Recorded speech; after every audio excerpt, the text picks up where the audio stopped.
Hi, cat. Come and get some mango, baby.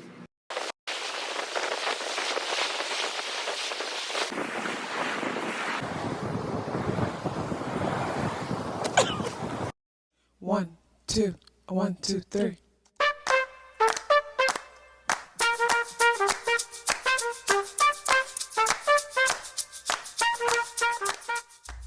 Self-awareness is a superpower. My name is KathyLaDonna. Welcome to Soul and Vibration.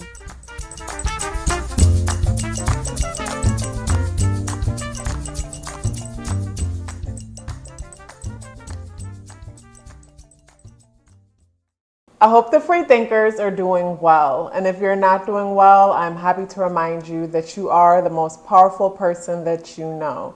You are the most powerful person that you know because only you can create your reality. Hey guys, today is Tuesday, Mars Day, November 21st, and the energies in the day adds up and reduce to the number 3 vibration. If today is your birthday, happy birthday.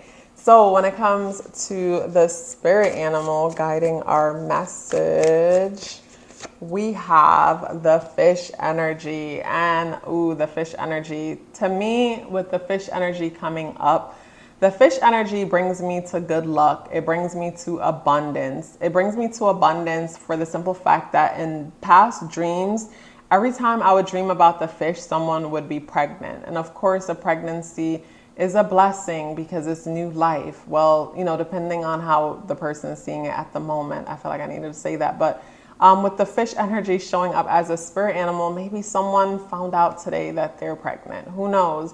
But whenever I see the fish, it brings me to like the womb. But then also with the fish energy, it brings me to intuition and it brings me to abundance, like I say. But then maybe somebody is pregnant. And of course, like this is like a general message where hundreds of people are listening. But like the number 3 energy is amplified today. And, the number 3 also deals with children, new beginnings. So for some of, most of us, it might not be that like, you found out that you're pregnant, but like, or that someone's pregnant close to you. I feel like with this energy, it could be pregnant in the sense that you have a new goal, a new desire, something that you're excited about, something that makes life feel more exciting to live. I get the feeling of with this energy, it's like something to look forward to. And with the energies in the day adding up to number 3 energy, the number 3 deals with a new beginning. Unlike, say, Sunday's new beginning, which is like an idea, the number 3's beginning is something tangible, a tangible outcome or a tangible experience to be had. So when it comes to today's energy, I get the feeling of something to look forward to. I don't know. I saw the fish and I felt excited. Maybe because, I recently had a dream with a fish that was a really cool but interesting one. So I don't know, when I saw the fish, I got excited. And I remember doing a tarot pick a card reading and the fish energy has something to do with it. And the energy just felt very abundant. And I just feel like with that tying into the number 3 energy, I'm feeling the abundance, but the only thing that I'm getting with these energies is like distraction, something about distraction. And when it comes to the tarot, we have the 6 of Wands in the reversal position. This is the 6 of Wands in the upright position. As you can see, someone is winning something, but everybody looks salty. Even the horse looks salty. And in the reversal position, this brings me to say you won, but you didn't get the prize. You won, but you didn't get the recognition. You passed, but like it didn't feel like how you thought it should feel. So it brings me to say in the past when I would set certain goals, like say in the past, my biggest goal at one point was to own my own salon. And when all the building and remodeling and everything was done and I'm sitting at the front desk and I'm looking out, it's like, it's complete, but I didn't feel the way I felt like I should feel. And, you might be able to relate where it's like, you always wanted to get your degree in something or accomplish a certain thing and you accomplished the thing, but then you don't feel the way how you thought you should feel. And, that is concerning for some people. And for me, it's because this dream was mine because no one told me to have that dream. But really the dream to make that big accomplishment was really a form of validation I was seeking. It was a way of me trying to say that I'm worthy and deserving, but I didn't realize it at the moment. It was a way of me saying that, you know, I'm worthy and deserving. It was a way of seeking acceptance from who I don't know and maybe the people I look up to. But that's why I didn't feel the way how I thought it would, opposed to when I achieved the goal of, you know, doing this, you know, full time and working from home and doing other passive little things that I'm getting myself into. Every now and then, every few days, I'll stop and I'm like, oh my God, like, you know, this is not a tangible thing, like say a salon, which is a tangible thing, but this is non-tangible. But it's like, I'll stop and pinch myself like, oh my God, like I'm doing it. Like, it's like you're riding the bike. It's like you're trying to learn how to ride the bike and finally you're riding and it's like, oh my God. So it's like, you'll be surprised the thing that makes you fulfilled is not necessarily something that's tangible. So it's like, that's what's coming up today, where it's like you know, may have a certain breakthrough or make something happen for yourself, but the thing is not, it doesn't look like how you thought it would look, is what I'm getting. So it's like, you know, the person finally opening up their business, start their private practice, but for whatever reason, it doesn't feel the way you thought it should feel. And that's because the reason for it is not what you think it is. Like, it brings me to, like, you know, when someone have, like, say Mars or Venus in the 12th house, which, you know, or in Pisces. So this is where we are to a certain extent unconscious about our values and motivations. And this is where we could find ourselves in destinations and it's like, how the hell did I get here? This is not what I signed up for. And it's like, yeah, it is what you signed up for. But it was like, what motivated you to get here is the question, you know. And the moon is in Pisces, and the moon is far away from Saturn now, but it's closer to Neptune. So the moon is in a place where, yeah, we're a bit dreamy, and it's positively aspecting Uranus and Taurus. So we're dreamy and optimistic about our future and how we will provide for ourselves, create stability in our world. I like how it's conjunct Uranus, and that's positively aspecting Mars and the Sun in Scorpio. So it brings me to, you know, it's like fantasizing and dreaming of ways how to control our lives, take control of our world.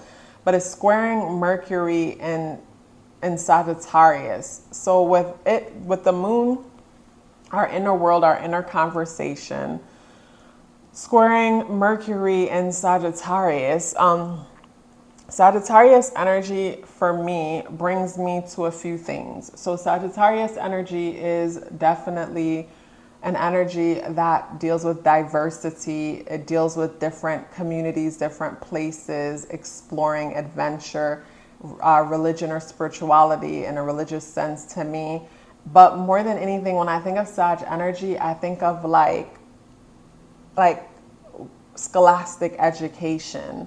Scholastic education in the sense that it's like climbing the ladder and going as far as you could go in a structured way in society. And I feel like with the moon squaring Mercury and Sag, it's like the moon is in a place to me where we are resourceful enough. And the number 3 is a very resourceful energy. And today's the 21st. 2 + 1 is 3. The number 2 is intuitive. The number 1 has ideas, but the energies in the day adds up to the number 3 energy. And the number 3 is a child. It's imagination.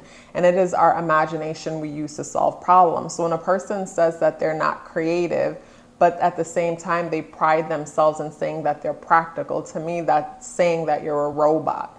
Because if you're not creative but you're practical, that means you're good at taking orders and just regurgitate and do what you've been told. Where the number 3 creative energy, we all are creative and have the ability to be creative, but whenever we try to force ourselves to be creative in a way that we've been conditioned to be creative, that's where we might not match up to whatever, you know, box we're trying to put ourselves in. But with that creative, imaginative energy, that's how we solve problems. That's how we're resourceful. So with the moon squaring Mercury and Sag, the moon and Pisces and the 3 energy repeating in the day brings me to how anything we want to learn just about, we can learn it on YouTube. I remember my youngest brother taught himself how to drive a stick shift car through YouTube, which was amazing, which was super cool, because I'm going to get into that. But anyways, yes, which is super cool.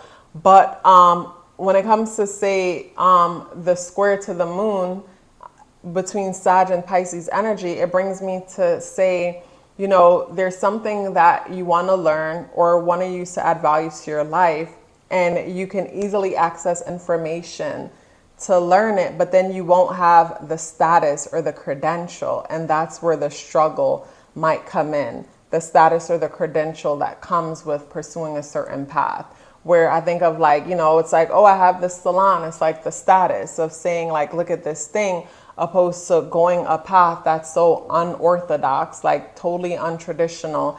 And, you know, maybe it might be frowned upon with some based on their religious or spiritual beliefs. Like, there's no trophy, there's no, you know, there's no glamorous, there, you know, there's no glamorous, you're not a part of the glamorous calling. You know, so to me, the moon, our inner world, is in a position where it's like, yes, it wants to be free. It wants to be in control, because I look at how it conjuncts Neptune, and that's also creating a positive aspect to Pluto and Uranus and Taurus. So it's like the inner world is in a place where we're imaginative, we're creative, and we're solution oriented. But the only thing that's getting in the way of that is the fact that we might not have the status associated with it. So I think about the person that might commit to, you know, taking on a certain amount of student loan that's unnecessary, because really they might not realize that they're seeking that validation that says they're worthy and they're deserving. I'm going to roll the astro dice and see. Okay, so we have the 9th house. Ooh, you guys, I can't make this up. I wish I had a camera on it so I could roll it and you guys could see. So with the astro dice coming up, for a lot of you, it might be education, going back to school. Education, going back to school, credentials pertaining to that, or just diversity. And when it comes to, say, social status and being a part of a certain circle, group, or environment. But with the number 3 energies in today, and the fish, I just get, you know, somebody, you know, getting impregnated with an idea, having a vision or a realization or an idea for yourself. And, you know, with the number 9, with the 9th house energy that just came up, it's like, if you need to go back to school or you need to educate yourself on something, it's like, do your research and make sure you're not committing to a certain path, because it's really to validate you opposed to educating you. And also too, with the energies in today, I get, you know, we can find ourselves being easily distracted with, like, all these great ideas that will come to us. And this is where we need to journal and write them down. But we can find ourselves feeling super distracted with our imagination and all of our creative ideas. Mars is the ruler of the day, and Mars is in Scorpio, conjunct the sun. So we're motivated by our identity, but more than anything, we're motivated by privacy and control. And Mars is opposing Uranus and Taurus, which, you know, more control issue and freedom, not being able to be free or be in control. And also squaring Saturn and Pisces. And again, wanting to move a certain way, and from the way that we're moving, like, you know, control issues. So to me, it's like the motivation for the energies of today ties back into control and us wanting to take control of our world. And to me, it's all about living life according to your own terms. And whatever your terms is, which I find the biggest issue that most people face whenever I'm doing my natal sessions and whatnot, is allowing themselves to be honest with themselves about what's important to them is number 1. And then number 2, taking a chance at it. I feel like whatever the creator puts in our heart, like, the universe will support it. It's just a matter of us, you know, trusting ourselves enough to go after it. And I get it. Like, you know, we've been conditioned not to trust ourselves. But like, how long are we going to keep repeating that opposed to recognizing that, yes, I've been conditioned not to trust myself. So this is where I'm going to challenge myself to trust myself. Such a pleasure sharing this message with you. If you'd like to book a natal chart awareness coaching session with me, or check out my exclusive weekly contents only available on Patreon, the links for that is in the description box below. But before you go anywhere, please let me know you're here with me by dropping me a yellow heart in the comment box below. I would love to hear from you and look forward to seeing you tomorrow. Love yourself as if your life depended on it, because it does. Take care of yourself, and I look forward to seeing you in the next video.